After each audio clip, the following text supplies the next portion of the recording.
ladies and gentlemen, and welcome along then to round 11 of the GPVWC Supercup season.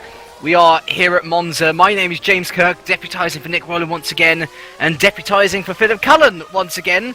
Alongside me I have Lewis McGlade, and well, Lewis, I'm sure that you, along with many other Brits, such as myself, have been suffering at the hands of a heat wave. It's been going across Europe, and well, what we have here in Monza can only be described really as torrential rain here in qualifying, and ready, we have a huge challenge for the drivers before we've even got into the race. Yep, these are the conditions that I kind of want at home because it's far too hot, but they are coping with the conditions, and you know, it's interesting to have a wet qualifying session because it's all about getting onto the track at exactly the right time because the conditions change so quickly, and I think that's what is going to dictate who's going to get pole here, is who is out on track at exactly the right time.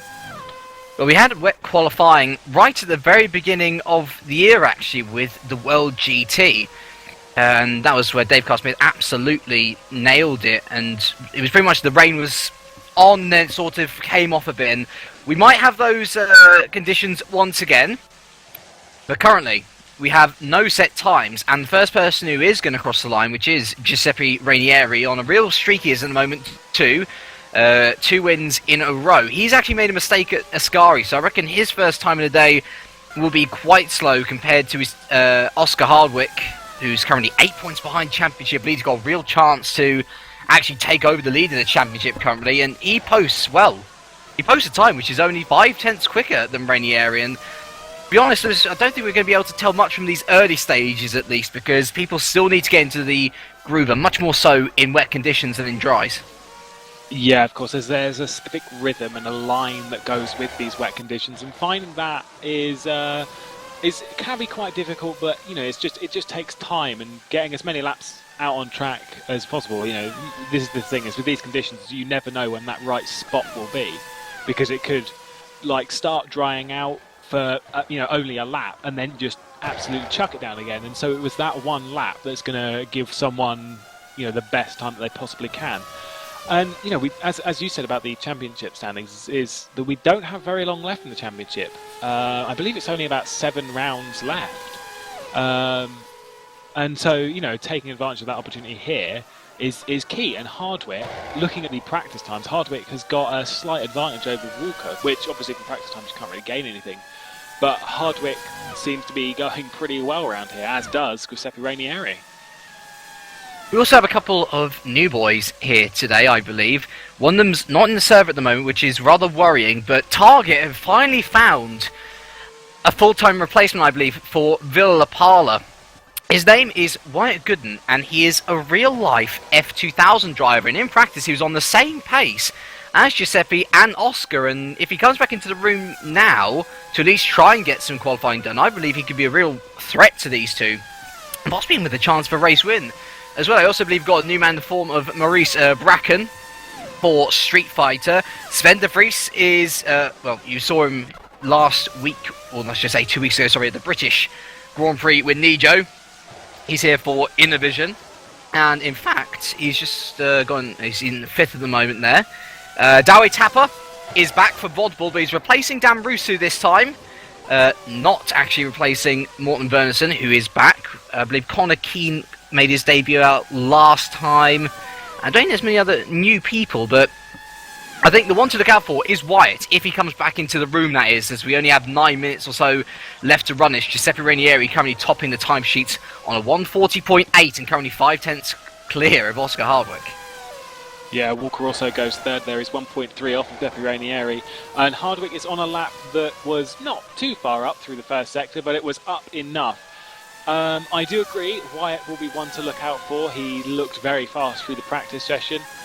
But Hardwick's on a lap at the moment. He's actually gapped himself to Rainieri, which is good. He was actually right in the back of Giuseppe through his last qualifying lap, which is why he didn't really gain too much time, I think.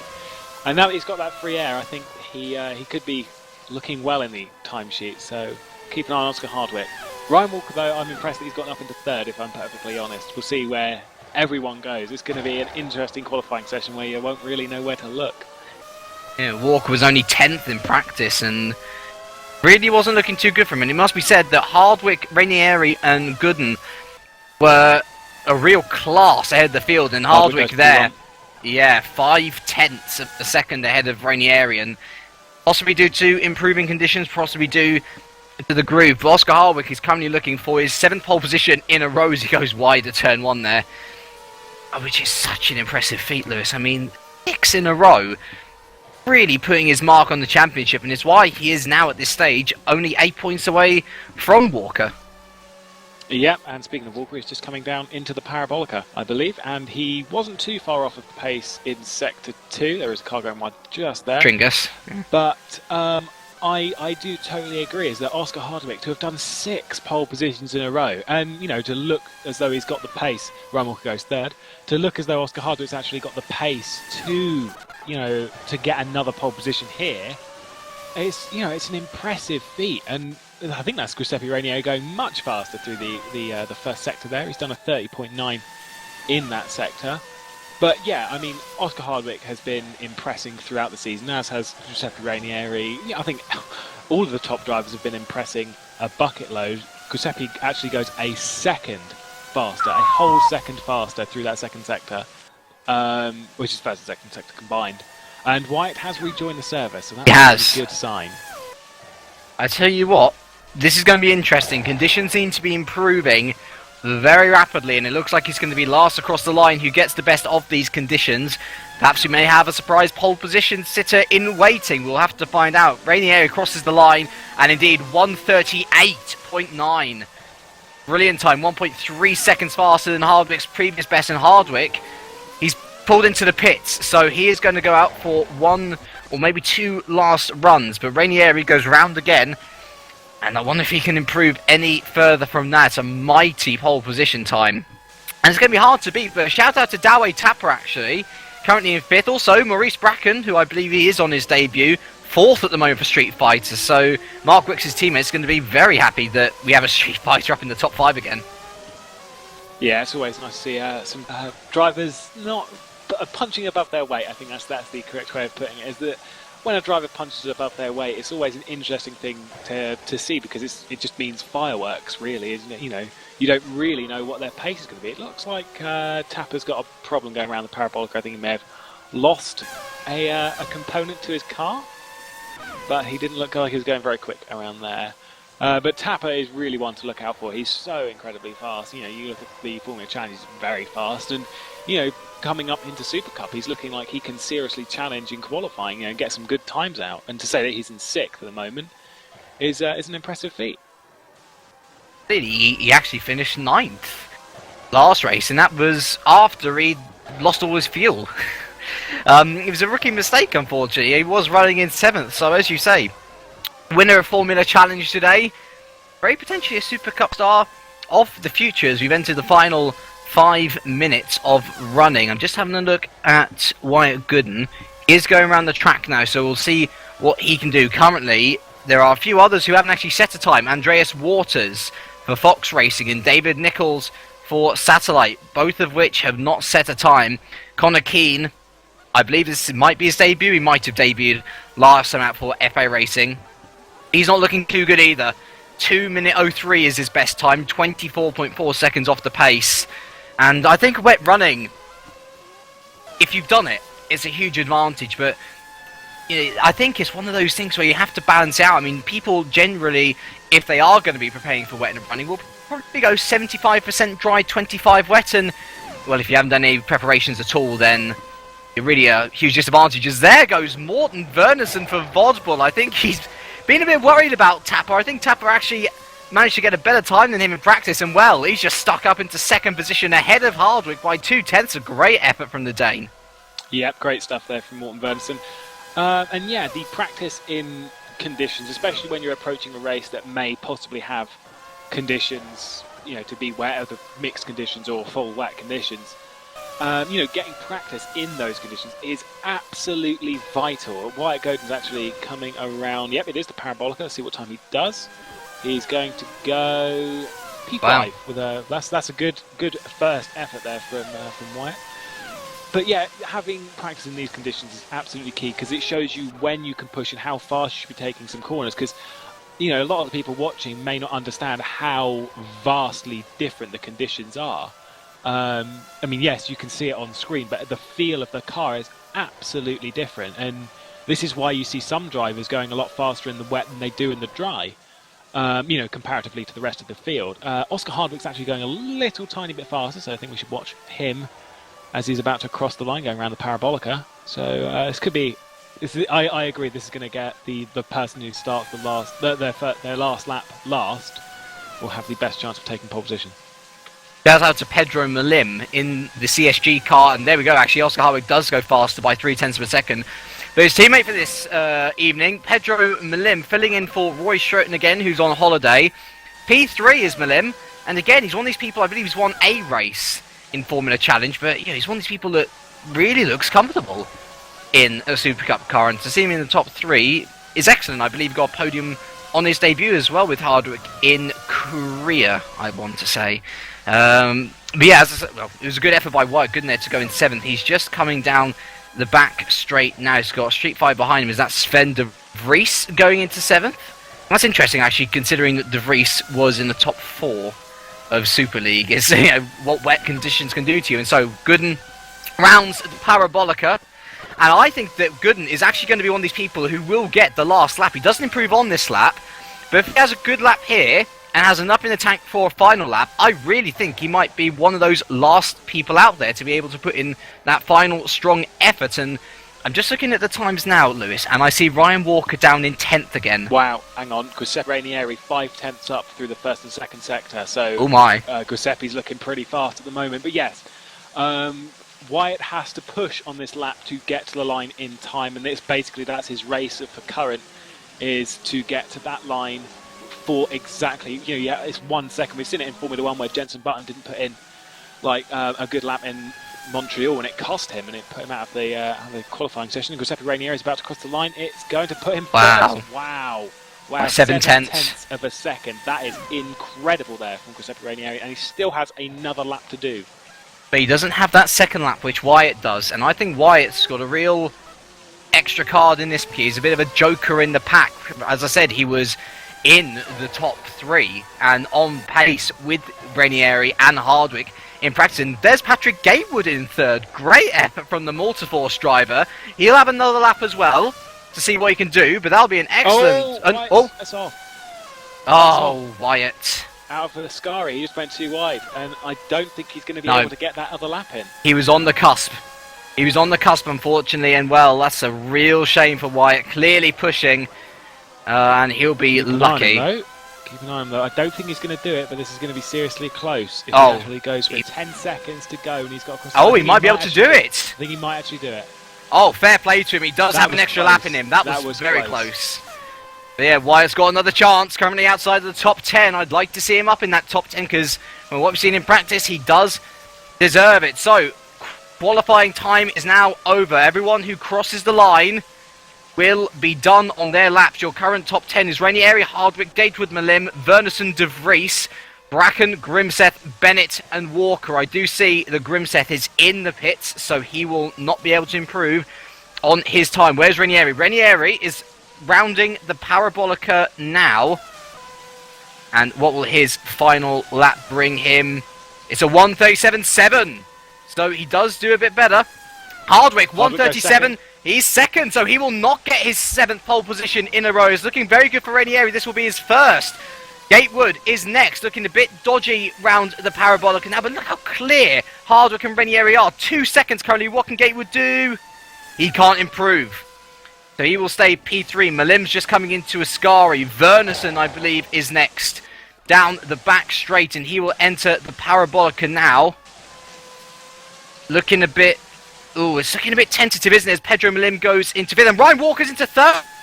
Great stuff there from Ryan Walker. Here comes Verneson across the line. And Verneson takes 3rd. Wow. Great effort from the Dane. Where's Gatewood? Gatewood decided to call it in. Malim. Parabolica. Malim will not be on. Here comes Gooden. Here comes Gooden. This is the lap that we've been waiting for. He crosses the line to go. Wow, 5th. Good stuff. Good stuff there. Good recovery drive there from Gooden. And so, I'm just checking to see whether we've got any other people. Bracken comes into the pit, and yeah, that's everyone done. So, first pole of the season is Giuseppe Ranieri. He's got 2 wins in a row. Can he make it 3 from pole position? Oscar Hardwick there in second, will be close behind. Great effort from Morten Wernersen to get into P3. Ryan Walker still in the hunt there. P4 looking much better than in practice. And in these changeable conditions, who knows, Battle's luck may swing his way yet. Ryan Gooden on debut, P5. Good effort there from the target racer. Patrick Gatewood, P6. Pedro Millen, P7. The 2 inner of Vries and Bennett in P8 and P9. And Maurice Bracan for Street Fighter does make it into the top 10. And so what a great qualifying. And I think the best results there will be for Ranieri and Wernersen. I mean, Wernersen, he's had a podium before in Monaco when there was lots of retirements. Looking genuinely strong here in the wet, and the Dane could be on for a very good result for Vodbull, potentially. Yeah, that is going to be something to look out for. This first score, I think we need to see what the conditions are going to be like in the race, which, we've got a fair wait until that point. But the conditions in the race will absolutely mean everything. That first corner, we saw it in Formula Challenge yesterday. This first corner, it's tight. It's tight, and getting 40 cars around there yesterday was hard enough. Getting 24 slightly longer, slightly faster cars around there can make a very interesting battle. I think we'll see. I wonder who's going to make a really good start and take advantage of every single opportunity. And Morten Wernersen could be that person. The conditions are the one variable that could really, really change everything here. And we did see it in Formula Challenge yesterday, because we had a pit stop in both races. And for Formula Challenge, this is extremely unusual to have a pit stop usually. But this was for weather. It started really wet and then became drier as the race went on. And just to remind you, if you are tuning in to Supercup for the first time, we do have 2 compounds of tyre, like at Formula 1. So we have the soft tyre, goes faster, lasts less than the harder compound of tyre, which of course goes longer, but is slower. We still have the same rules applying though as in F1. So if we actually start this race on the wet tyre, that completely opens up the strategy, because you do not have to use both sets of tyres. And of course, I think if we are going to have similar conditions to last time out, which was wet at the beginning, but then dried later, it's going to really throw up a couple. Can people survive long on the soft tyre? Do people not want to risk going to the hard tyre? I think we're in for an extraordinary race. Well, I hope we are, at least anyway. The attrition rate last time wasn't too bad, and if we have the same close racing that we had, then it's going to be really interesting to see who survives the crazy conditions here. Yeah, I mean, we've done commentary on the Super Cup quite a bit this year. Well, so far, since career, and there's been some consistent features with. I think we've seen every race we've done. There's been 2 pit stops. Now strategy has been different. Whether it's gone red, yellow, yellow, yellow, red, yellow, red, yellow, red, whatever. That's been a consistent feature. Is that there's generally been 2 pit stops. 2 pit stops have gotten the race win. On a track like this, though, when tyre degradation isn't particularly at a high, because there's not too many high-speed corners. It's a high-speed track, but it's not really high-speed corners. If this race starts on wet, it's going to be very interesting to see where the strategy will go. It's all about when it dries up at that point and how far you can go on the wets in these dry conditions. It's going to be such a complicated festival of who's going to be pitting when. And I think it's going to be an absolutely fantastic race, no matter whether we start in the dry or start in the wet. Wet always opens up a race, though, and could be a bit interesting to watch. Yeah, well, the Monza race with the World GT was absolutely fantastic, because we had rain near the end of the race, and it was a real, do I, don't I sort of situation where some people wanted to pit in for wet tyres, but again, it was the end of the race, so why would you pit for wet tyres? And in fact, as we say that, it's now just coming to rain in the practice session, so, well, I cannot wait. I really cannot wait to see what everyone wants to do. So, we digress from the weather at the moment. Let's have a little look at the championship standings themselves, the top 5. So, drivers, as we've alluded to, Ryan Walker still leads it without a race win to his name on 159. He had a disastrous round last time where he tried to one-stop it and failed spectacularly. Got his wheel puncture on the final lap and lost 2 places, so he went from 3rd to 5th. And that's why he's only 8 points ahead of Hardwick now. He's restarting to catch up. Ranieri on 103 is in third. And he too is catching up on Walker and Hardwick since he's finished ahead of them in the last 2 races, of course taking the last 2 race wins. Loknovsky, no longer taking part in the championship, is 4th still on 101. And then we go back about 20 points or so to Sindre Grimseth on 88, who is here and outside of the top 10. He is a race winner though, is Grimseth. Won his first, or he won his only race I should say, in Malaysia in wet conditions. And so could very well have a chance here. Again, I can't really say. Wet conditions throw up so many different paths of strategy and so many different crazy things, so you can never really tell who's in a strong position. Looking at the constructors, DSG really running away with it now on 289 points. Innovision, though, assigned to run away with second position on 197. Had really good consistent results last few races, and looking good ahead of Target, who's on 162. Satellite's also on 162 though. They're both on exactly the same points. I think Target's only ahead of Satellite because they have a race win. And with David Nichols not looking too good for Satellite, and with Wyatt Good looking very good for Target, I think we might see that become Target in a clear third position at the end of this race. And then of course we've got Multiforce still there in 5th, and they are ever consistent, our Multiforce, with Gatewood and Plont. Not necessarily the fastest drivers, but they'll definitely come home and give you points at the end of the day. Yep, they've done it. Multiforce is one of the few teams in this championship. I don't think there's actually any other that has scored a point at every single race meeting. So that is incredibly impressive. Actually, looking at it, I don't think there is another team that's done that. So, actually, no, Satellite have done it. There we go. But that just shows incredible consistency. Consistency can put you in the right place at the right time.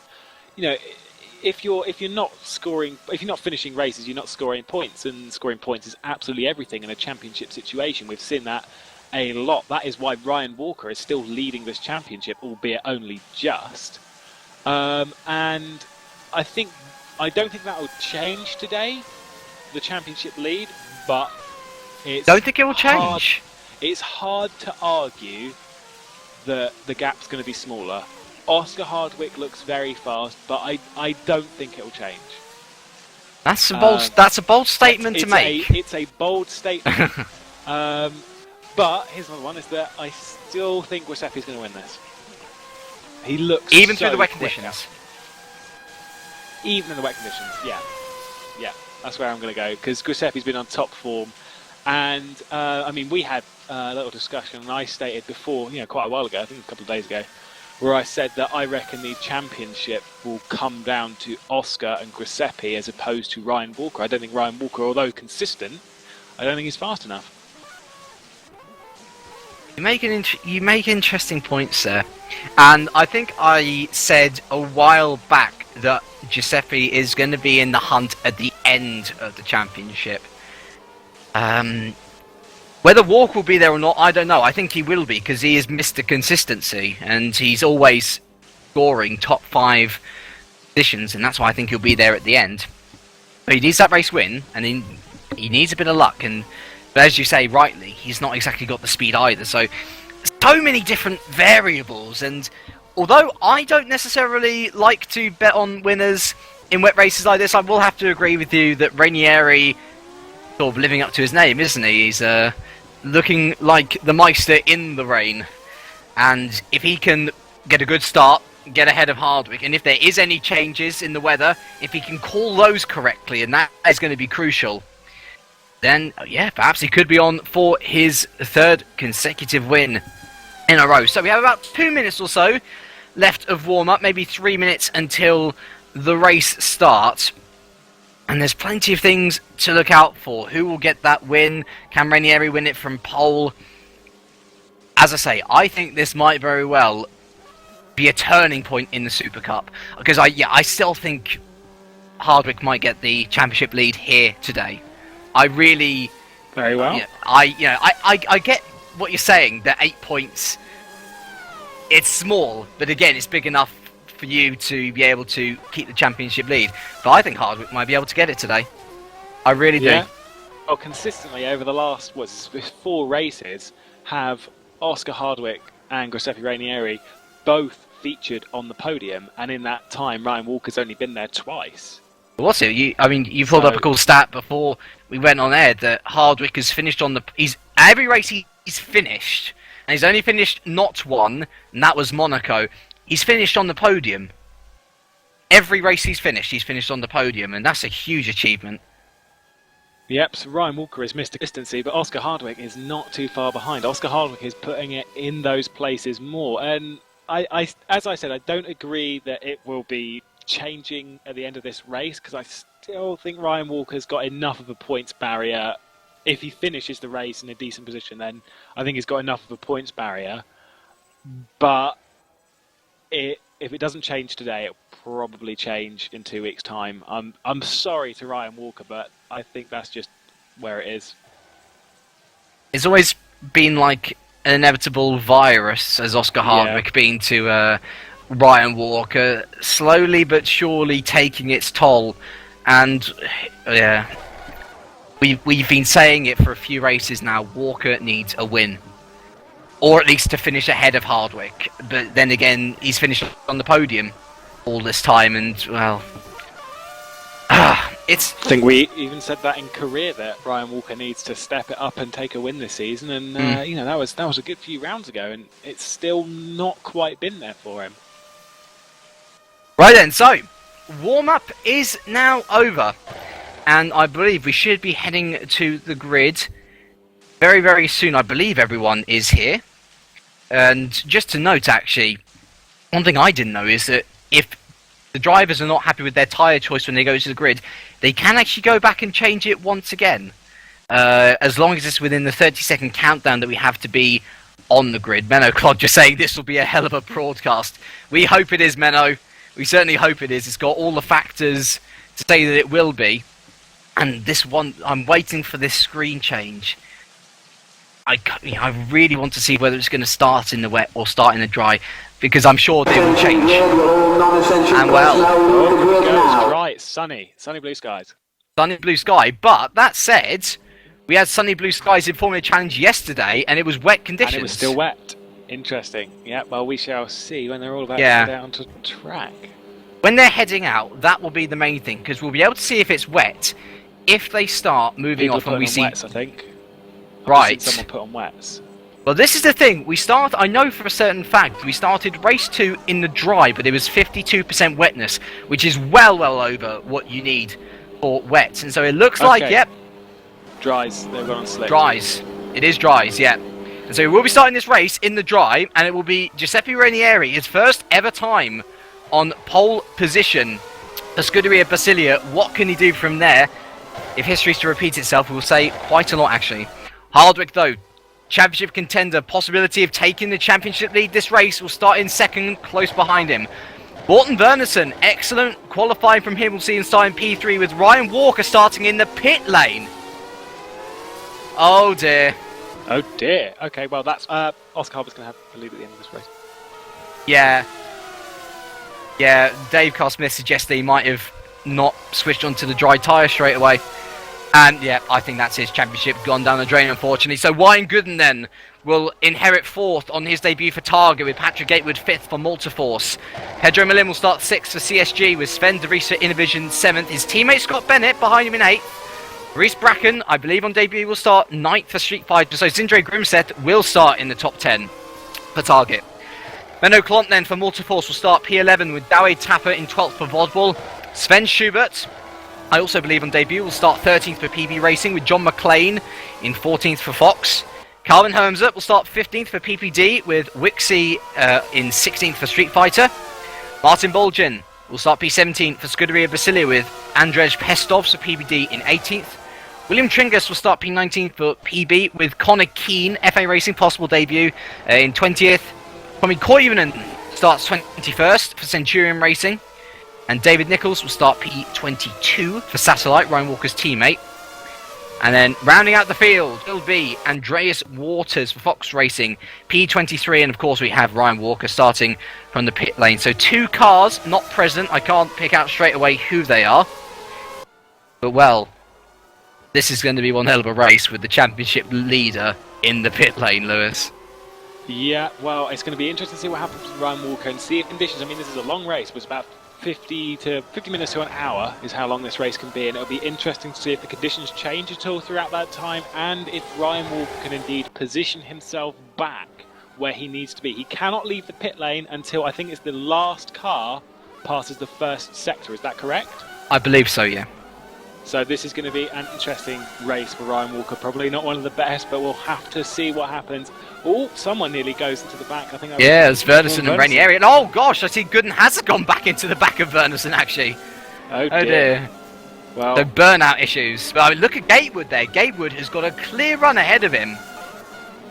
Yeah, that's the spot that Ryan Walker should be filling. We're about to get to the race starts. This could be extremely interesting. Look at Ranieri's car, pointed already as if he's trying to cover off Hardwick. We wait for the lights now. They come on now. We've got 3, we've got 4. We have 5 lights. And here at Monza, we are racing. And that's a very slow start from Ranieri. Oscar Hardwick immediately into the lead of this race. And, well, he's pulled clean ahead. Patrick Gatewood, as I said, he's had a good start. And he's up into 3rd. We have Wyatt Gooden 4th. As we come piling down into turn 1. Goodness me, I see Ranieri almost going into the back of Hardwick, but everyone behind has gotten through rather cleanly.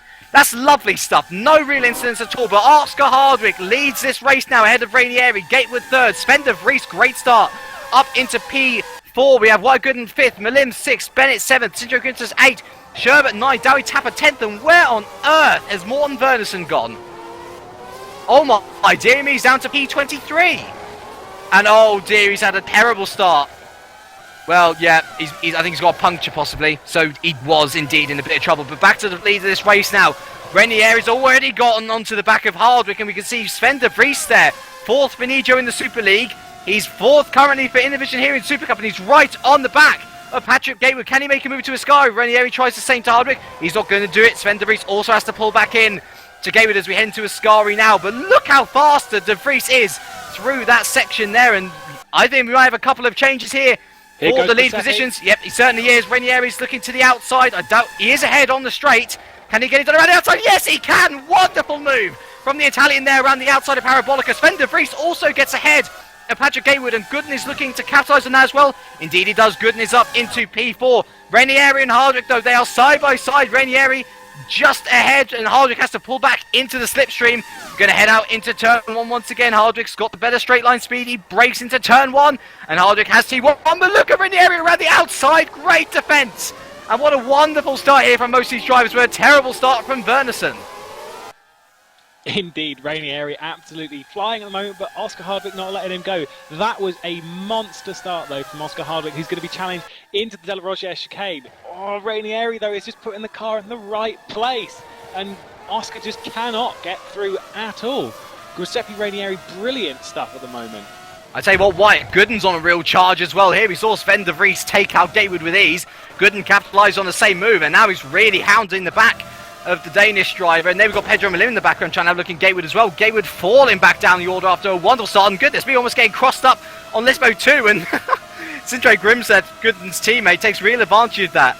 Down now into the entrance to Ascari. Hardwick has a look out, not going to do anything. What about Gooden on de Vries? Can he do it around the outside? Oh my goodness me, there's a bit of contact. And de Vries goes a bit wide. But no, Gooden's going to fall a bit behind there. And well, Gatewood's gone back ahead. Actually, no, Gatewood is ahead of Grimstedt. But Grimstedt's going to have a little look down this back straight now. It is all action off the start here, and we're only on lap 2 of 34. Hardwick's taking the lead of the race again around the outside of Parabolic, I see, and Grimstedt has got Patrick Gatewood into the Parabolic there as well. So much going on. Ranieri, though, he's been in the slipstream of Hardwick. He's going to have a look into turn 1 once again. Can he outbrake the Englishman? Oh, it's very close, but Hardwick, nice defence there. And he cuts off the apex for Ranieri. Our first retirement of the day. William Tringus for PB. Morten Verneson also gone with suspension damage. So, well, great starts from a lot of people. But a shame for Verneson to lose so far. As Ranieri's now going. He's going to try around the outside of the De La Rogière chicane. And he does do it. Amazing move. This is excellent battling at the front here. And Wyatt Gooden. Sorry. Incredible. Wyatt Gooden's got past Sven de Vries as well. Sven de Vries is round. Oh, he clipped the inside of the exit of the De La Rogière chicane. Shuffled down to P10. And I believe Maurice Bracken, will he be able to get him? No. Sven de Vries down to P10. My goodness me. Well, I'm actually getting it through from Mike then that Morton was hit on the grid, which is that incident that we saw with Wyatt. Yeah. I believe he got puncture and suspension damage from that, and that's costing the race, unfortunately, for Morton there. But what we have got racing still is absolutely excellent. Look at the top two on your screen at the moment, Giuseppe Rainieri and Oscar Hardwick. Oscar Hardwick is on that rear wing and that gearbox down straight into the parabolica. Is he going to get the move done? Oh my word!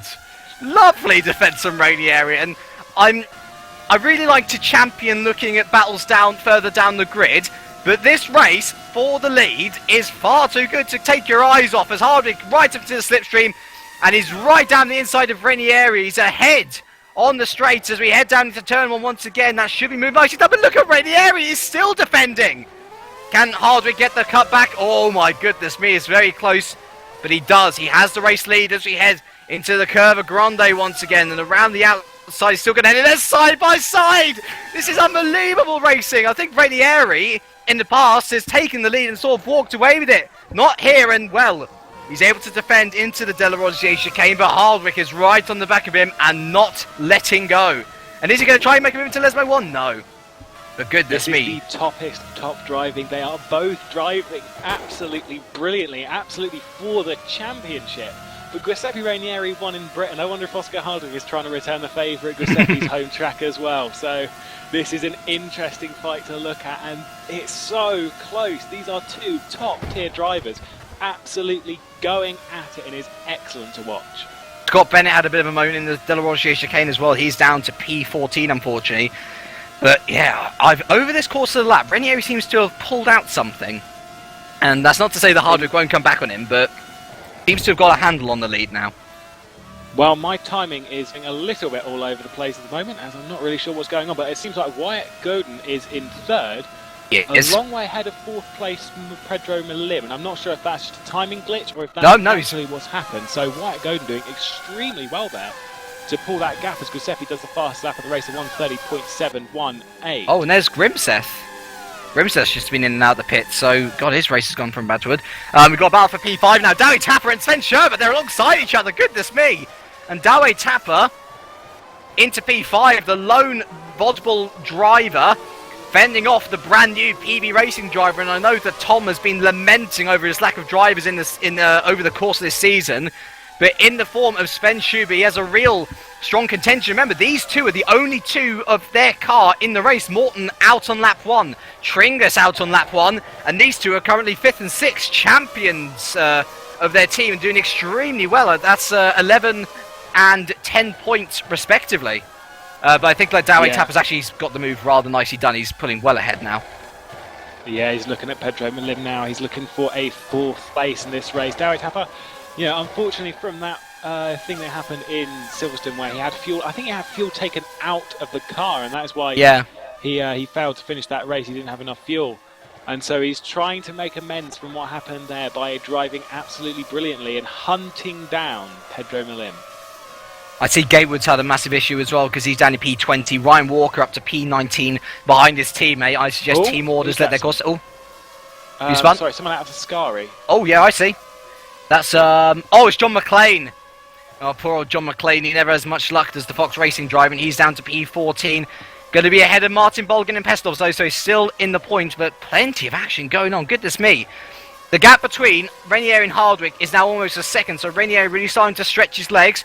Gooden still in P3, but still 6 seconds behind Hardwick. Milim, P4. Tapper, P5, as Sven Schuber starting to catch up again. Sven de Vries, P7, Maurice Bracken, P8. Calvin Herms, a P9 for PBD, and on the back of Bracken as well. And Wixie makes it 2 Street Fighters in the top 10, so Street Fighter having a good round so far.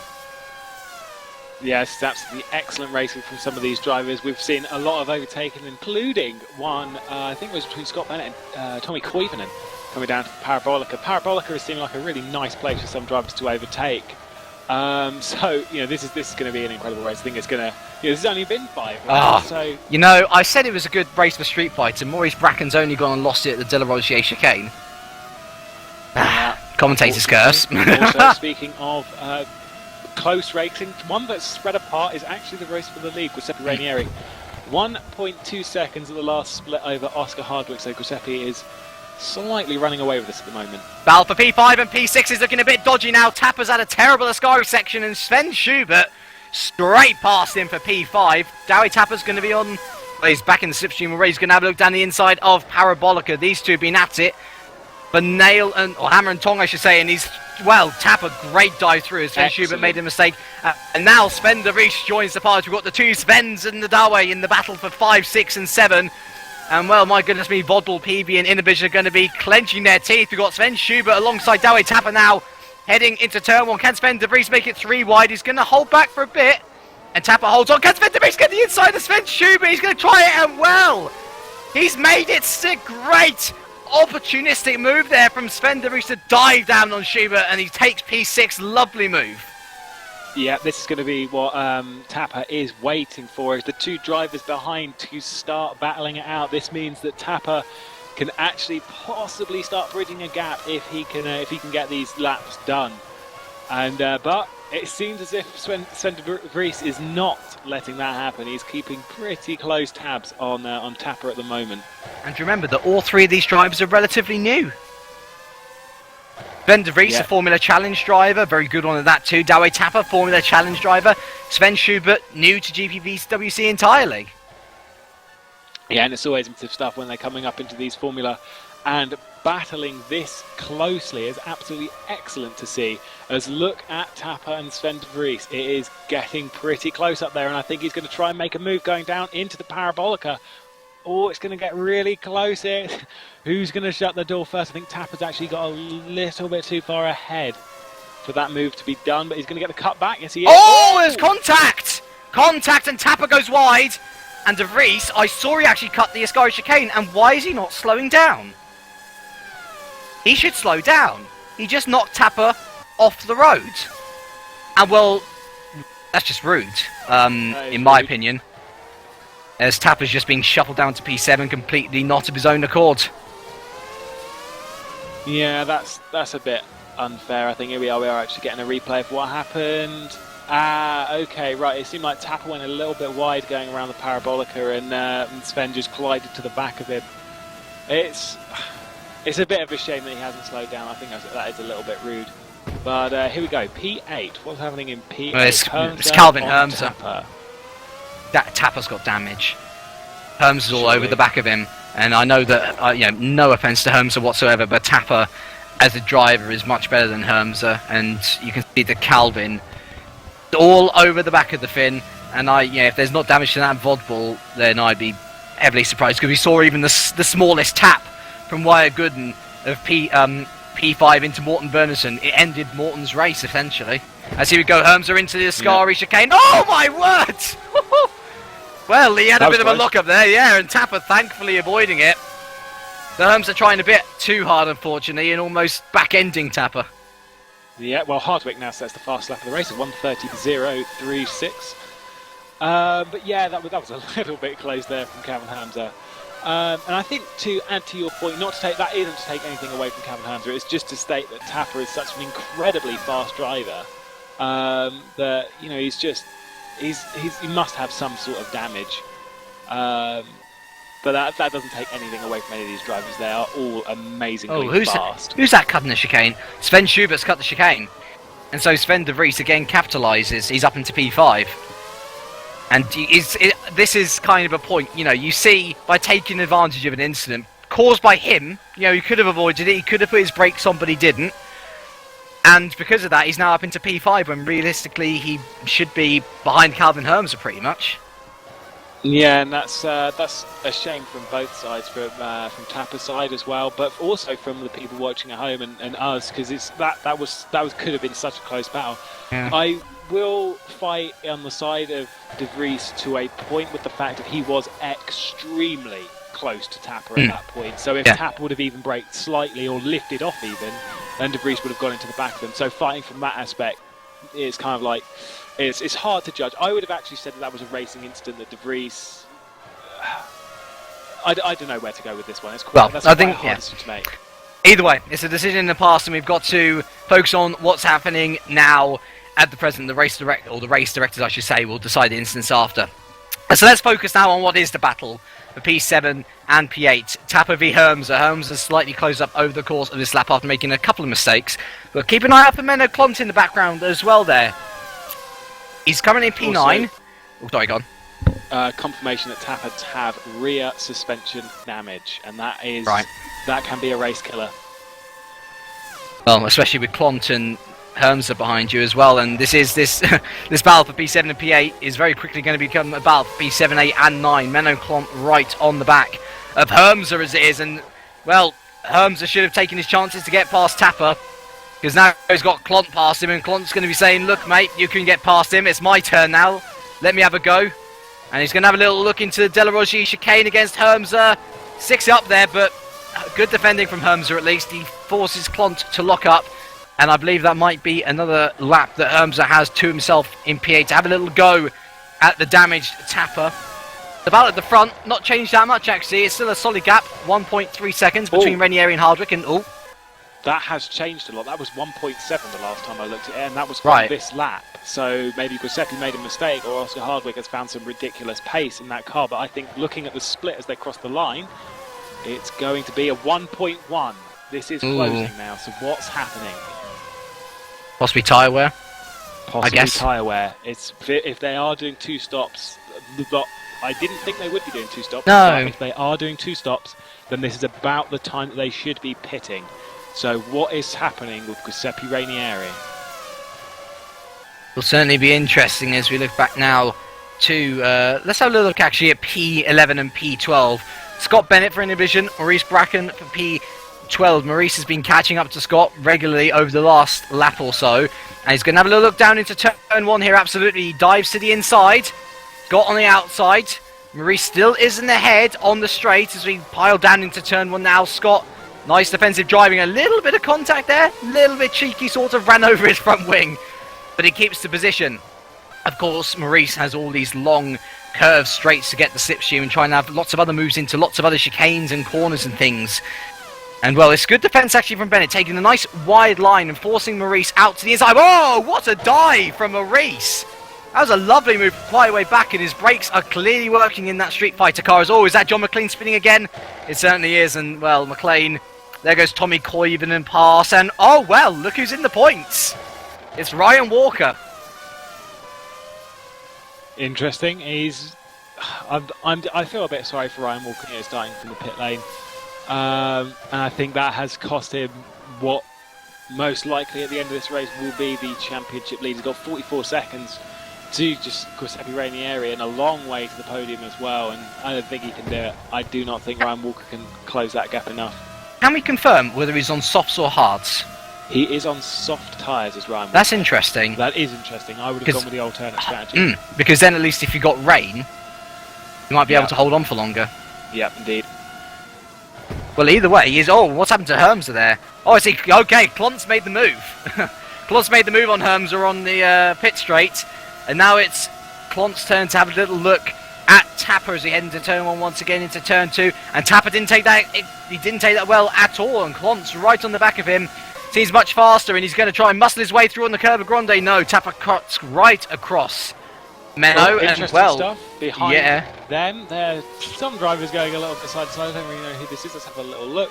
Oh, that must be Walker. He's into 14th. Yeah. Close stuff though. Close stuff going into the first chicane there. But looking at it, we've got some close racing once again starting to happen. We had it a lot at the beginning. I'm having it a lot now, which is the expectation of some people are going to be pitting soon. Oh, no, Ryan Walker's through to P13. What's happened to McLean? McLean was off the track as well. Oh, McLean, come on, man. It's just what is happening with The McLean. De La Rosier chicane seems to be his nemesis, and I thought he'd shaken off these bugs he had in Formula Challenge, where he was incredibly inconsistent. He needs to work on consistency, maybe a bit more long-run practice or something, but whenever he gets these race situations, it's almost like the pressure gets to him, which is a real shame, as he's a lovely guy, and he's got the speed for top 10, really. Well, either way, just going side by side. This is Hermser and Klont, I believe. Was that? Oh, yes, it was. Certainly is. And oh, hello, we have our first pitter as well. Pedro Malim into the pits as Hermser looks to the... He's in the slipstream of Klont. Well, this is a good fight-back drive from Hermser, actually. I thought Klomp was going to pull away and start to attack Tapper. Not so. Herms has been really starting to angle back as he locks up there into turn 1. But look how poor Tapper is on the exit of turn 1. Or turn 2 even, sorry. Does not. Just not able to get the power down. I'll tell you something. Pedro Malim. Yeah, he's already pitted. Tyres. Yeah. Soft tyres. So presumably he thinks that I think we're having 2 stop strategies today as well. I think the tyre wear is not very low. Oh, that was interesting stuff there from Klonk, cutting the, well, not cutting the chicane, but going a little bit over the sausage curbs into the De La Roger chicane. So interesting stuff there from Herms. That's not really the way to take that corner. From Klonk even. Not the way to take that corner, I'm afraid. Absolutely not. But they're still within a second of each other, these 3. And hopefully promising good action until the end. Giuseppe Ranieri goes round again, 1.7 is he? Now 1.9 ahead of Gooden, so Ranieri's found something. The next man down the road is Wyatt Gooden, and he's currently rounding the Parabolica now, 14.9 seconds behind. He's going to go round again, as well as we have Sven de Vries and Sven Schubert. The 2 Svens are now together again. And Schubert's been doing very well to hold on to the back of de Vries, actually. A decent drive from the PB Racing driver. And PB Racing is one of these teams in trouble, really. They need to score points as they're sort of languishing at the back. And we have P7. Oh, here we go. Klont is past Tapper on the outside of Parabolica. And that was a lovely move from Klont. But Tapper's going to look to the inside again. There's, oh my goodness, be a bit of wheel banging. And these 2 absolutely hammer and tong with each other. I see a lot of locking up into the chicane as well. And oh, can Tapper hold on? No, Klont's got it around the outside. Can Hermser do anything as well? That's Klont up into P6, and Hermser will now have to try and get past Tapper again. But the crucial thing for Klont is that he's past these 2 cars now and can restart to stretch his legs. Yeah, he probably got caught up a few seconds behind. Well, I say a good few seconds. He was behind them for a lot of laps. It probably cost him a considerable amount of time due to the damaged Tapper. So this will be interesting, is how fast Klont will bridge a gap between himself and Tapper. This is going to be an interesting little fight. As Tapper goes a little bit wide into the first Lesmo. He is really struggling with that car at the moment. Fair play to him to keep it going, and fair play to him, he's still in the top 10. Probably wringing the neck of that car. We head into Ascari now. Kermser not really close enough to make a move. Although, oh dear, oh my goodness me, Tapper goes very wide. But the thing is oh my goodness me, as Kermser mounts the chicane, or the curb there, I should say. But that's such a difficult move to do, see, because Tapper almost lost it, well held, sir, by the way, in Ascari there, and there's not really much chance for Kermser to pass there. Not through Ascari, it's just because of, it's, you know, it's a chicane left, right, left. And, you know, it's generally taken at high speed as well, and if, say, a car's going sideways through it, there is absolutely no way you can get through it. It's just not wide enough. There's generally only one line through it. That's why you rarely see an overtake through it. You see an overtake before, you see an overtake after. But very, oh! And that was that contact between Hermser and Tapper? Because I saw Hermser locking up, and oh no, Tapper's beached it! Tapper's beached it! And is Hermser, oh, bless his heart. What an absolute gentleman Hermser is there. I believe there was contact there. I didn't think it was initially because it seemed like Tapper made a little spin of his own accord. But what an absolute gentleman Calvin Hermser was there. Tapper stuck on the curb and Hermser making sure that he was off the curb. I think his race has pretty much ruined Tapper, as he seems like, yeah, he's lost a lot of steering there. And I will imagine he'll have to pit for damage.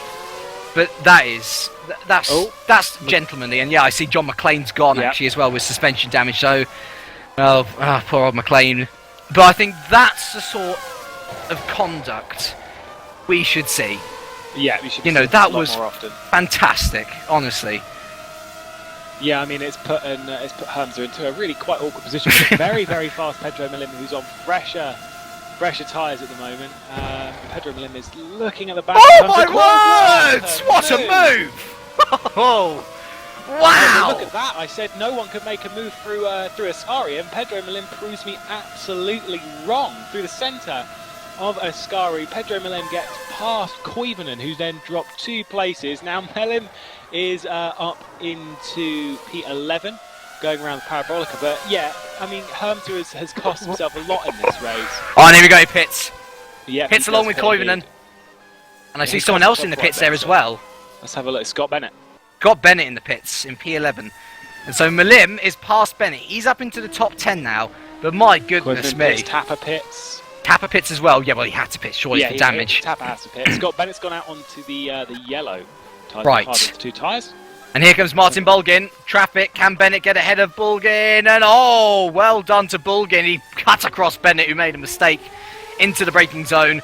And so Bennett, unfortunately, will have to clear Bulgin to be able to get back up into P11. Interesting. If Tapper hasn't got serious damage, he's actually come out on the softs. Right. So that's interesting. Koivunen is on the yellow, and Hamza is on the yellow as well. So interesting stuff from the few drivers that picked, the four of them. Ryan Walker up into P9. Goes. Ryan Walker up into P9 and 10 seconds ahead of Malim, yet to pit. What I'm interested in is that these top 9 are still going round. No trouble at all. Ben DeBeest goes round again, Schubert round again. I'm just having a look at Clont now. Yeah, Clont goes round again. Battle for P12 and P11. Scott Bennett finally getting alongside Martin Bulgin. And this should be signed, sealed and delivered into Ascari. Yep, Scott Bennett clearly the faster driver. And that's a nice move for the Innovision man up into P11. Yeah, these top 9 do not seem like they want to pit at all.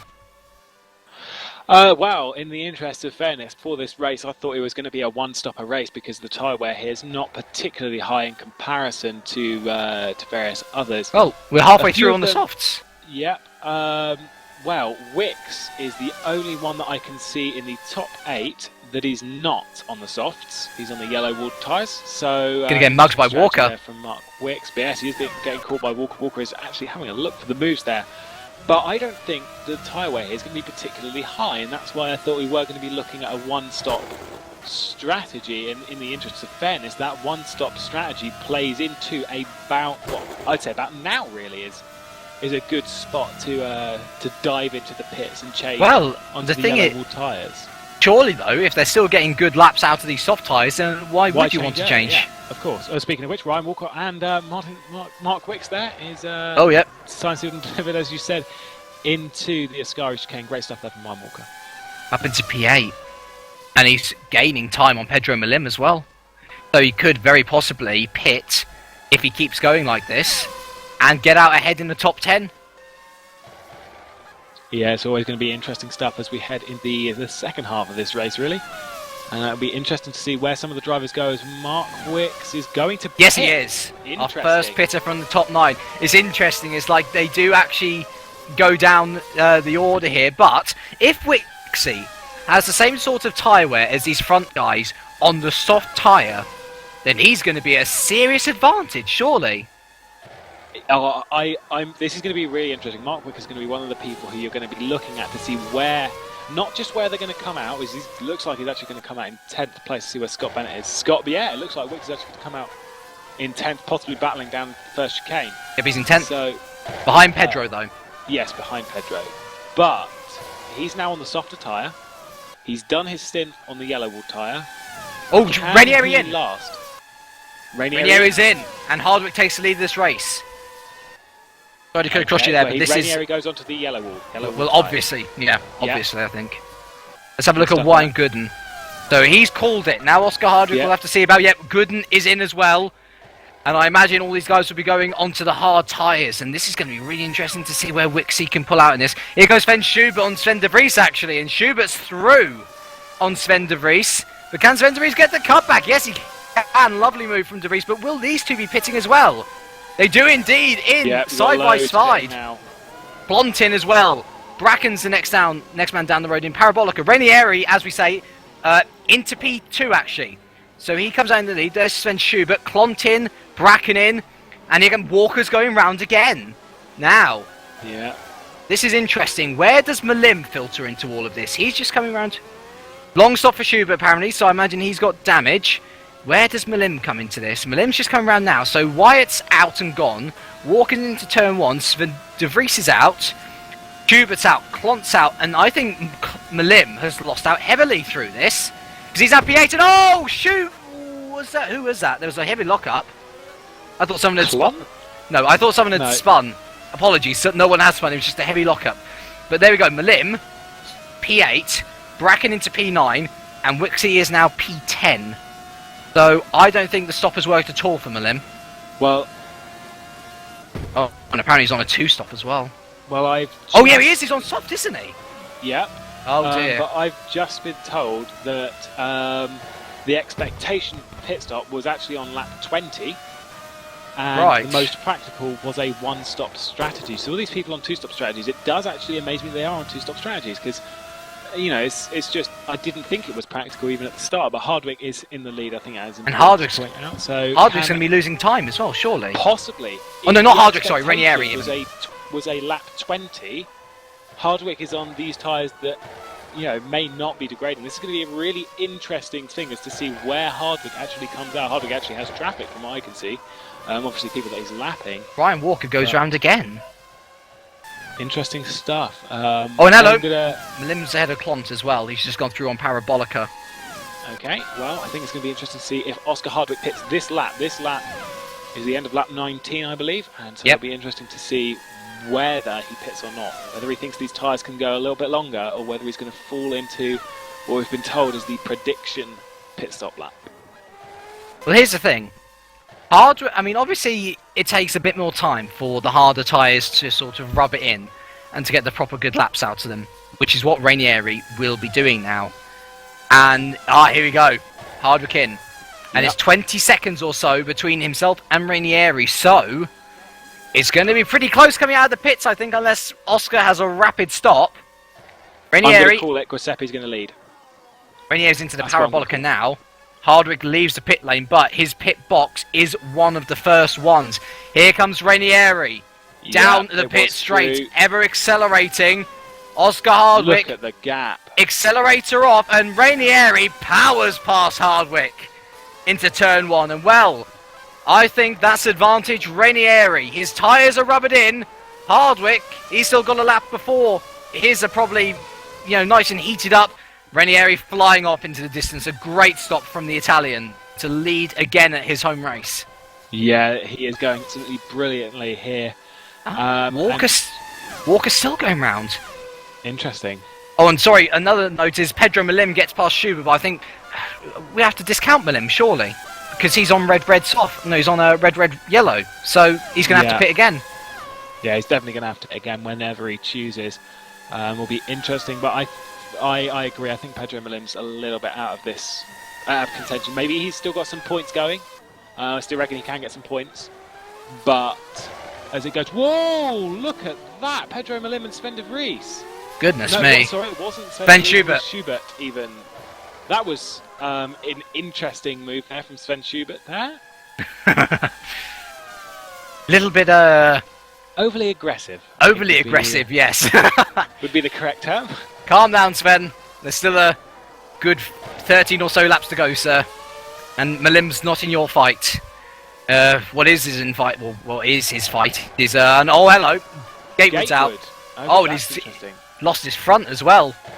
Can you have a look what happened there? I do not believe I can, because my R factor is not rewinding. Well, maybe the cameraman will be able to give us a lovely replay or something. Oh, okay. Interesting. He goes onto the grass coming down the pit straight on the left. He goes into the grass, which then spits him out into the pit wall. It was a very weird incident. Why would you be even that close to going onto the grass? Oh, okay. Apparently his screen minimised or something. So, yeah. That's a shame. Interesting. Ryan Walker in.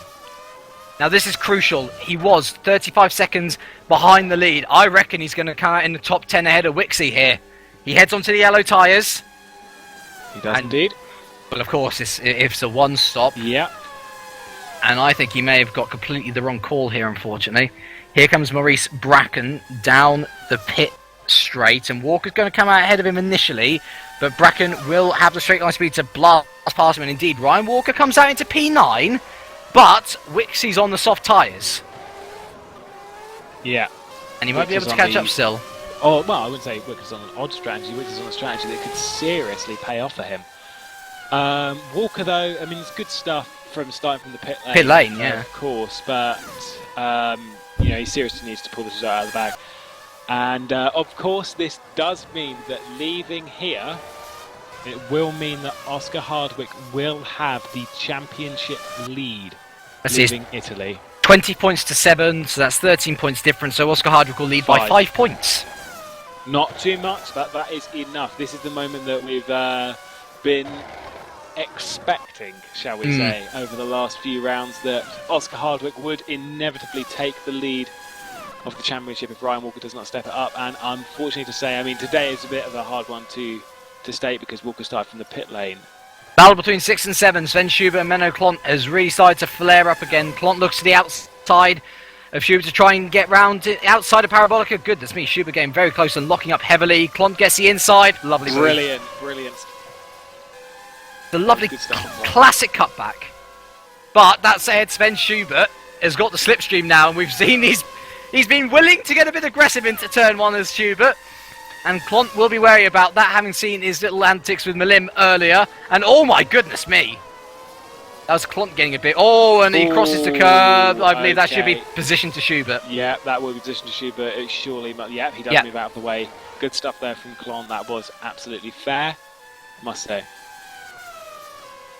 Klont's right on the back of him now, which is good. He's sort of timed that to perfection, speeding up once Schubert was passed. 2 perfections, we enter the Delarozier chicane. Once again, a lot of people finding this bit tricky, very slippery around there.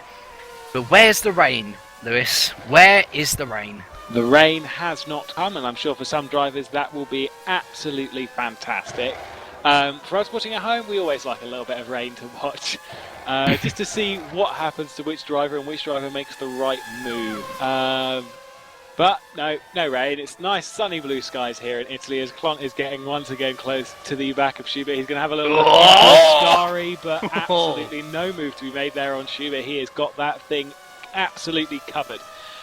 Just to update you, the gap between P1 and P2 is 3.612 seconds. Yeah, Renier is starting to pull away. Ever so slightly. As we go Klont into Parabolica. Oh, lovely defence. Give me a close on this. Yep, he's going to have a little bit of a run coming down into the first chicane here. If he's going to have... Yep, he's got a clean egg, right? So here we go. This is going to be interesting. Can Klont... He's going to make his move really early, but this is going to be so very close. We've seen how late these two break going into that first chicane. Who's going to be... Looks like it's... Yeah, well done, Klont. He is in the lead at the moment. Ah, great stuff there from Klont. Great stuff. Aggressive again. Sort of, you give this to me, I'll give that to you, and... He's got the job done, but now he's got to pull away from Schubert, which seems to be an issue with these drivers. Schubert, like distant wasp, it won't go away unless you spray it, and unfortunately, Klont has no spray in that car of his to do that. And Schubert will be on the back, I imagine, for the next lap or so, but I think Klont should have the straight line, or I say straight line speed, the generic speed to be able to get away from Sven, although that said, through the Lesmo, Schubert is looking absolutely supreme, and he's doing an excellent job here for PB Racing. Really good job, and I think Tom Parker should be proud that he's managed to find such a man. Yep, indeed. I will actually just point out one thing. You said earlier that Mark Wicks was going to be on the hunt for Ryan Walker's position. Well, there seems to be a little bit of a roadblock, and that is in the form of Scott Bennett. As Wicks actually got wide, he got it wrong through the second Lesmo. That's going to cost him time all the way down the straight that he is currently on, going down to the Ascari chicane. It's going to cost him a lot of time, unfortunately, will Mark. Oh, what happened to Klont? Klont's behind Schubert again. Oh, right, so apparently Schubert got him into Ascari, tells us Mr. Cameraman. So, well, and it seems like Klont's falling a bit behind now. So, Schubert, he's doing pretty well, isn't he? And actually, I'm just going to have a look at see. Pedro Malim is currently 51 seconds off the lead. The pit stops around here about 20 seconds or so. So, he will be around Bennett and Wixie. But yeah, Wix is... Yes, there's something to be given this from... Yeah, that's good stuff. I don't understand what's happened to Mark, though. I would have said he had the perfect strategy. Yep, I would have indeed. It's interesting to see what happens, especially since Scott Bennett is actually getting away from him on the yellow tyres. So that's interesting stuff there. Another person who's getting away from someone is Renier and Hardwick. The gap between the two now 4.1 seconds. And it's really working for Renier, actually. I believe Renier is going to make his Super League debut, I think, for Nijo Racing, tomorrow in the Super League race, covering for Ruud Heesterbeek. And, well, this will probably be practice for that. And yeah, here we go. This is someone who's not being out to get away, is Klont on Schubert once again. This is going to go seemingly until the end of the race. Can Klont get this move done? Down into Ascari. He's going to break really lovely. Late. Oh, that is excellent stuff. Give to me what I'll give to you, and once again, over aggression Oh my goodness me, There's this a is little bit of a tap there between those two. love tap, baby love tap as these two go down the back straight here entering Parabolica. Schubert going to stay by him for the moment, but he will have the slipstream going into turn one. These drivers could not be more closely matched. They are hanging on to these two, they're hanging on to each other like two desperate lovers as we head onto the pit straight now. We're on lap 26 of 34, almost 10, well, it's less than 10, it's only 8 laps to go, goodness me. Time just flies when you're having fun, and Schubert's going to be flying down the inside. Klont, though, good defence. And two, dearie me. And that's going to be surely a position to Schubert again, though. Actually, maybe not, though, because Schubert wasn't actually alongside him when he went into turn one. I think Klont should slow down to make the gap once again what it was, but yeah, I mean, if there was a bit of a love tap then, I suppose it makes sense, everything with them two hanging on like desperate lovers. But I think Klont should really close the gap down to Schubert. That would be fair. Still a better love story than Twilight. Oh, indeed. Let us stop our dabs at books and let us focus on the race once again. The gap between Ranieri and Hardwick now 5 seconds. Ranieri is running away with it. Gooden still in a distant third, De Vries distant fourth, Malim out of the hunt pretty much. He's fifth, Klont 6th now with Sherbert 7th, Bracken in 8th, Walker 9th and closing on Bracken actually, but it won't do much to save his championship lead. And Bennett rounds out the top 10. Your retirement so far are Morten Verneson and William Tringus on lap 1, John McLean on lap sorry, I lied even. Morten Verneson, Tringus for lap 2, I should say. McLean on lap 14, Gatewood on lap 21, and David Nichols also on lap 21. Yeah, there's been some, I wouldn't say it's fairly high attrition from a 24 driver grid. We have 19 remaining, which is still a good number, and we've had some absolutely excellent duels throughout, some of the best that we've seen whilst doing some of this commentary for the Super Cup. So it's brilliant stuff here. Right, we have well, the battle we should focus on now is Ryan Walker v Bracken. Walker's been catching up very closely over the last couple of laps, but a topic I want to talk to you about, Lewis, right now is why Grimseth is still out of the points. I mean, we saw him pit early for damage, I believe, and he's had to pit again. Well, actually, no, this is the thing. Why didn't Grimseth pit onto Hartz if he had damage at the beginning? Because by the looks of it, the Hartz should have been able to last the race, and actually, saying that, he is into the point, or I should say the point now, as we have another retirement in the form of Tommy Koivunen. Oh, hello. Hello. Has absolutely changed. Wow. What on earth happened there? Giuseppe Ranieri must have made a mistake. There is now 0.4 between your P1 and your P2. This is heating up Hardwick. The last few laps. This is going to be absolutely excellent. Perhaps Mr. Cameraman can give us a little view on what happened to Ranieri. I imagine a spin or something. Maybe outbroke himself into turn 1? But yeah, well, we're actually just going to have a little look. And we are just rewinding to see where it happened. This is going to be quite a way back, to be perfectly honest. Actually, we're going back to Ascari now. And, he spun on the exit of Ascari. A full spin. And then another. And then he gets it back. Oh, wow, that was lucky. It pointed the right direction. And, wow, this is going to be really interesting. I still think Ranieri's got the pace, though, to keep it in front of Hardwick. But this could be very interesting for your last 6 laps here. Well, let's see. The gap at the start-finish straight is 0.5 of a second. So I think that's mostly because of slipstreaming. But Ranieri was actually opening up the gap over the course of the lap. So if Ranieri is good laps from now on, just get your head down, focus and concentrate. You should be able to get Hardwick out of that slipstream more and more. We're on lap 29 of 34 here. The last 5 laps of this race to go.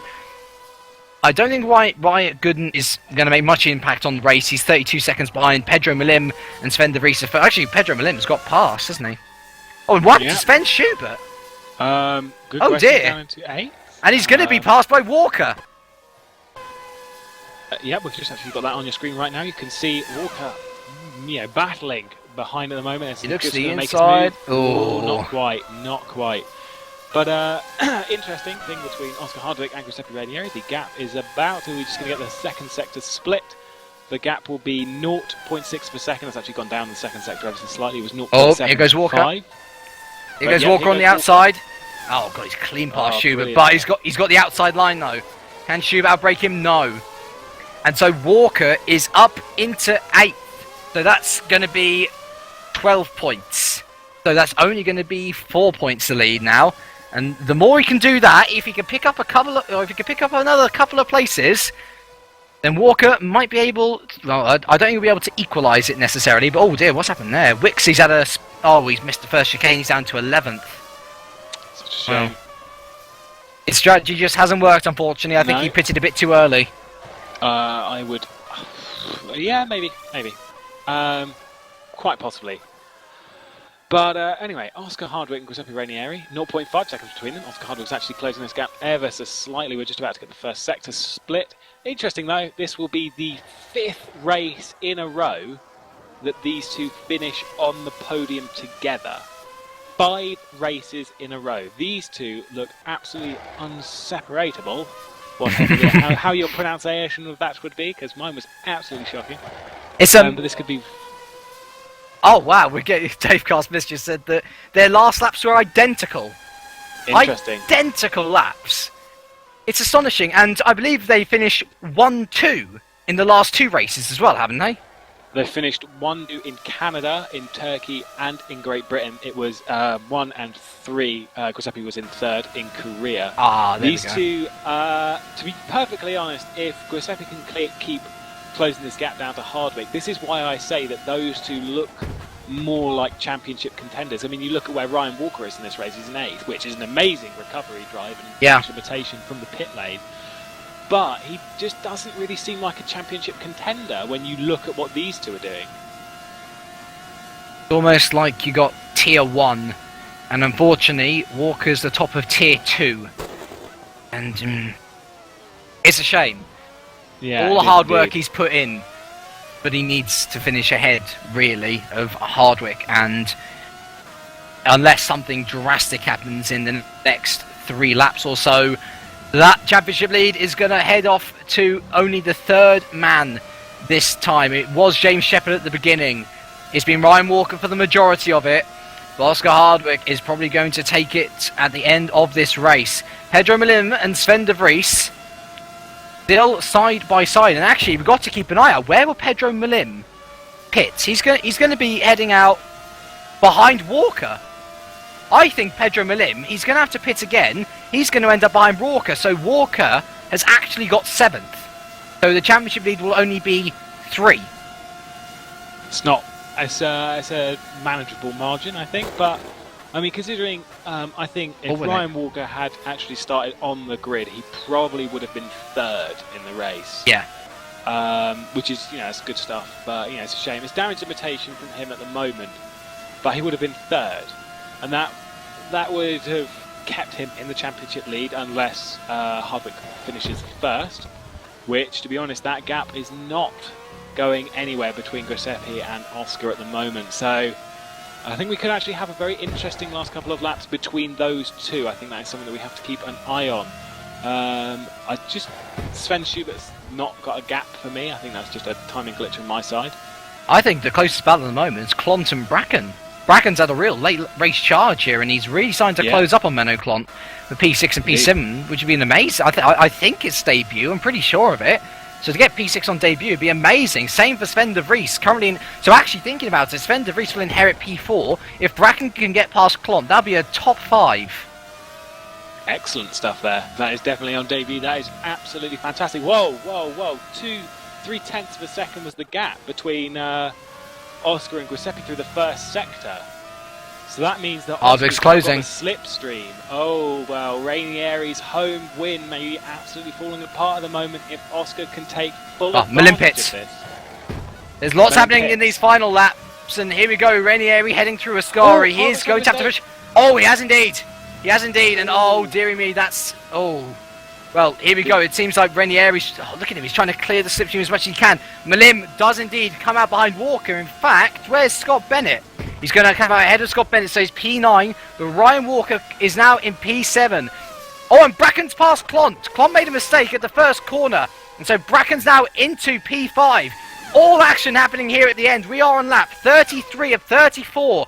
2 more laps to go. Can Ranieri hold on? He's 1.2 seconds behind, or ahead I should say even, at the start of lap 33. Can Oscar make that final push?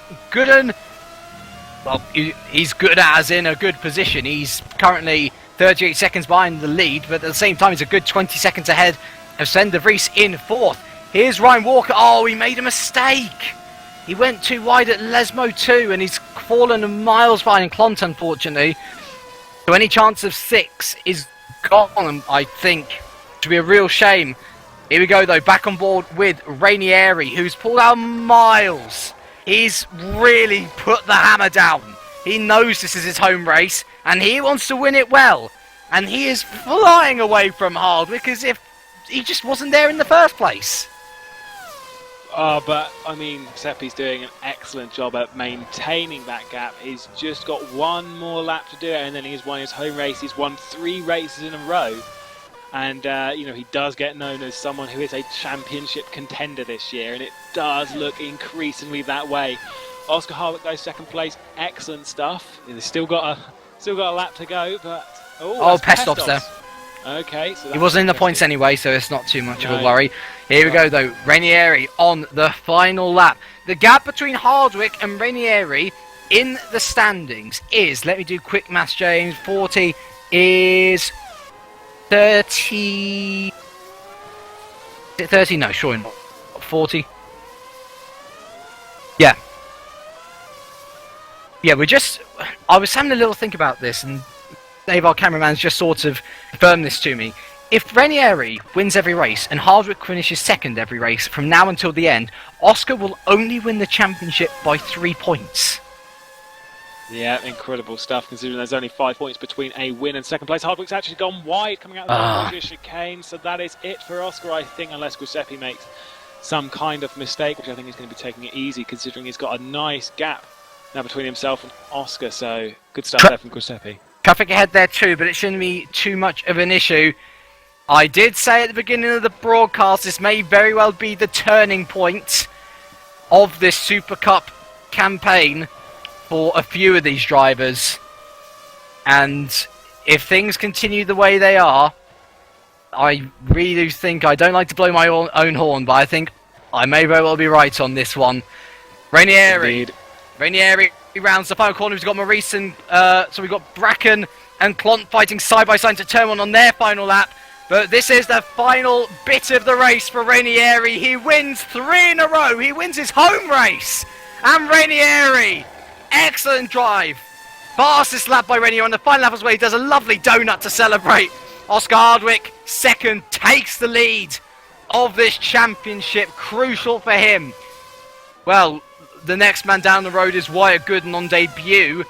Our F2000 man will be delighted with a podium, but he is miles behind. Absolutely miles behind. There goes Sven de Vries will be home 4th.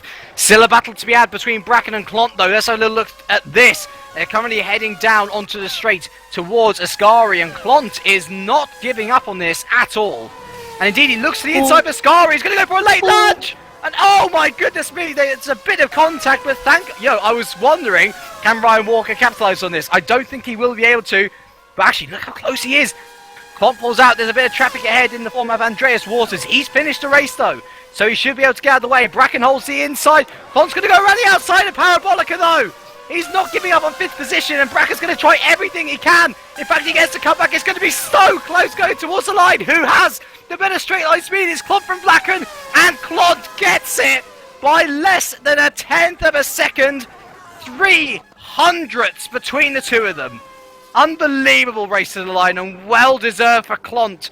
Bracken 6th, Walker 7th. Great recovery drive, but he does indeed lead the championship lead. Sven Schubert P8, Pedro Malin P9, Scott Bennett P10, Wixie P11 in the end, Calvin Holmes a P12, Dawe Tapper after damage P13, Sindre Grimstead in the points, 14th there for Target, and our final point scorer of the day, Martin Bolgan for Scuderia Basilia. And my goodness me, race. What an end! What an end to an extraordinary race. Well, that was extraordinary. and no rain. No rain indeed. But, to state that there was no rain, that was still one of the best races I've commentated on. That was absolutely excellent. My, oh my, that was extraordinary. Blown this championship wide open as well, and I think we're going to have a lovely final few races to this championship. Well, we've got Spa next. That will surely, I hope it has some changeable conditions. We have Magny Core, Nürburgring still to come. Then we head over to the flyaway races. Still plenty to look forward to in this Supercup season. And I am almost certain that the championship will be heating up now, with Walker disposed and Hardwick trying to run away from Ranieri, if he can, at least. Giuseppe is on top form, though. We have 7 rounds to go. And I get the feeling after watching that race that this championship is going to get very heated very quickly.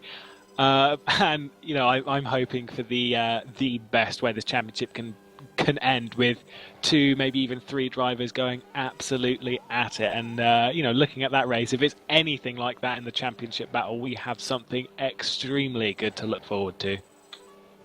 What on earth could Walker have done? I reckon he would have got third. Yeah, I reckon he would have got third as well. Stated in the race that he would have probably got third, but alas, that did not happen. He started from the pit lane, made the most of it to finish in 7th, which is absolutely great for him, but ultimately 7th is not enough to keep him in the championship lead, and maybe even not the championships really overall. Right then, so we have a couple of interviewees. Let's start off first with Oscar Hardwick, our new championship leader. You had a sniff of victory there when Ranieri made his mistake, but that man's on top form. Are you starting to become a bit afraid of him? Not afraid, no. I mean, again, after Silverstone, I made more inroads today, where in terms of outright pace, I was the same as Giuseppe. His prime tyres, he got them working so much quicker and so much better. And then when he made his error and I was on his back, I mean, I was only staying there because I had the draft. On the prime tyre, he was a good half a second a lap quicker, really.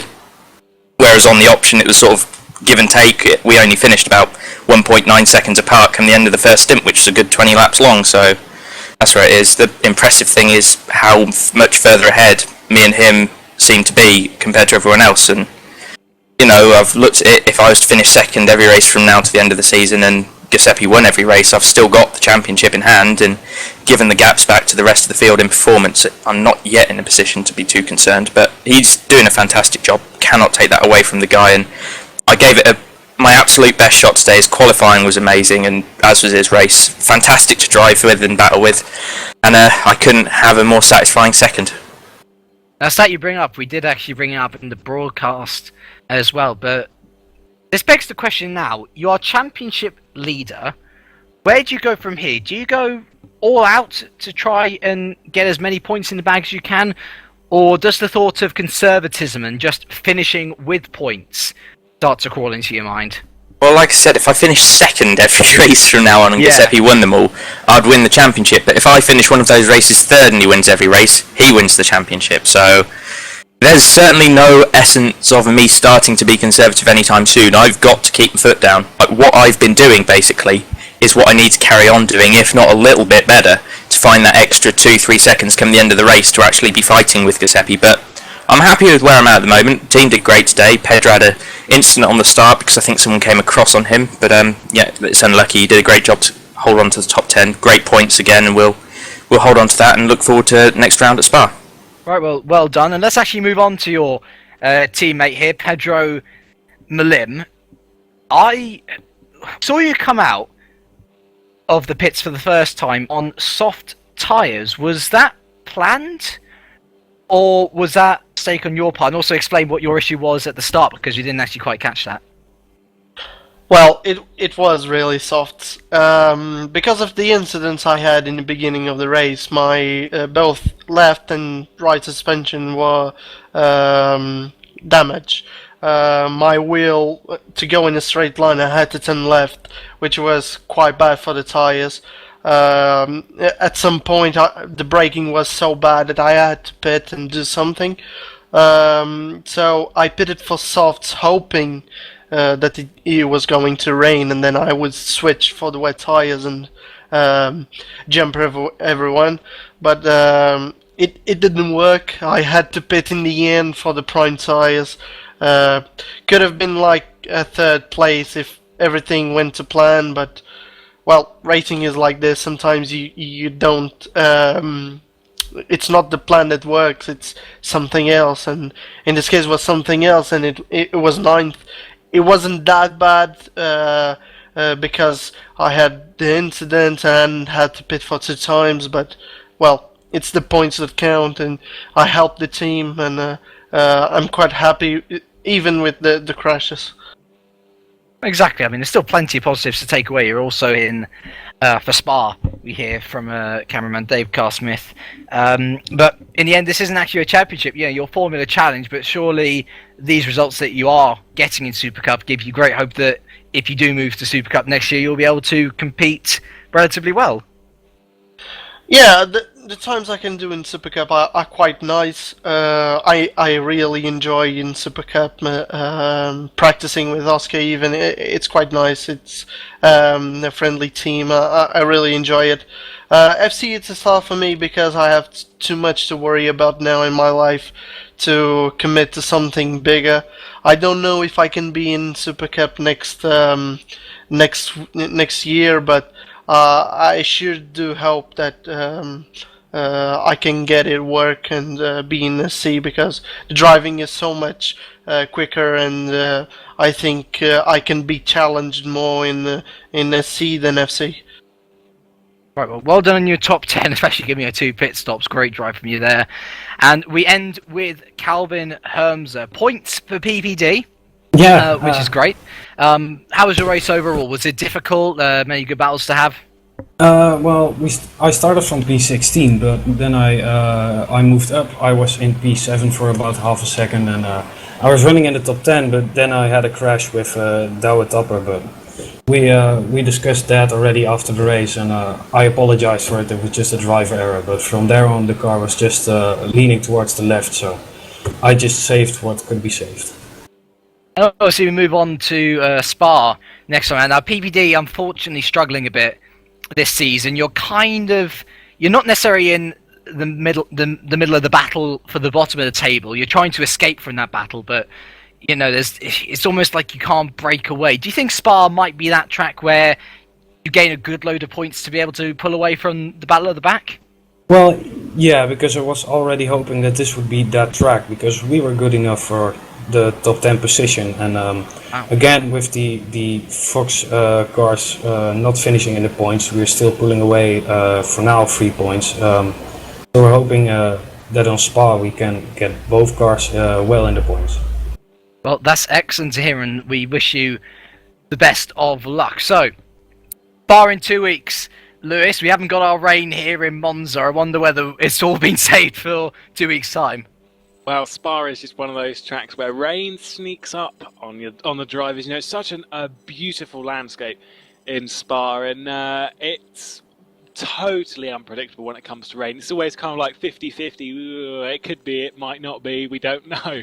And that's what's excellent about Spa. Not only is it a beautiful track, but the conditions are difficult enough, but constantly interesting. You know, you never really know where it's going to go. And it should be a very good race. It's certainly one to look out for, and we hope to see all of you and maybe bring some friends to watch with you in 2 weeks' time. Remember, we have the Super League race at Monza here tomorrow, and then the WSS action next Wednesday from Monza. But from us two here today, it's goodbye for now.